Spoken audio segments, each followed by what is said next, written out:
Obusinge abanyabusinge obusinge ensi yoona obu n'obunabi kambanze aha Uganda okwo batimbire amashuta Hoima tubarabazire climate change nari empinduka y'ensi okubwire kuburihika egyensi neeza kukinga habwokuba nari obwire kuburije kuhika baguma nibagyezaho amaizi nigaza kurinkinga omu pipeline z'amashuta nigaza kuruga okuzimu gataahe omu mashuta kandi egyo airport ei bataireyo tekuza kutwara obwire bwingi nareeba nerugaho airport kunaa nindeeba airport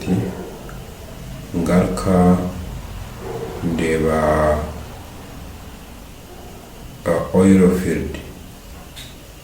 yaba itongo yarugaho. It will come to happen our climate change. Egyo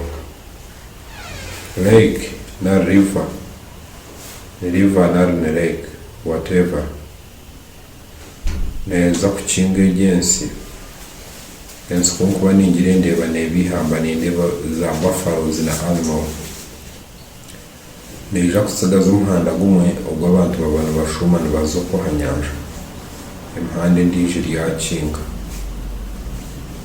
neija kutegekwa kuba erimu enyamaishwa egatyo nk'obunyakare etiinise egyensi eya Hoima okwo omu mashuta okwo bataire amashuta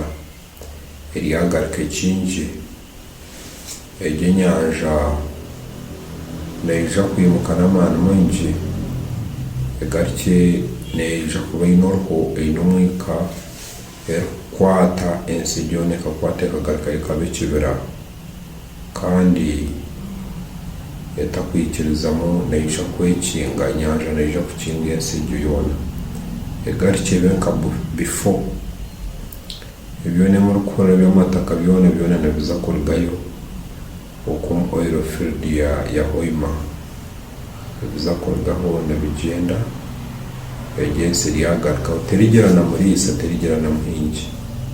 eri yaba ensi y'enyamaishwa kuza yikwate gume entyo bikibira enyanja niyo erikwija kuba netegeka ensi egyo. Obwire kubuhika kare munonga obwire obwo nibwo eriija kugaruka kugira ensi yaheza kustabilizinga amaizi gari yakyenderayo egarukye egire eyitye nk'ensi nk'obundi kwonka hati neija kubanza efubire ebi bicweka byona ebirikugyenda omu maisho.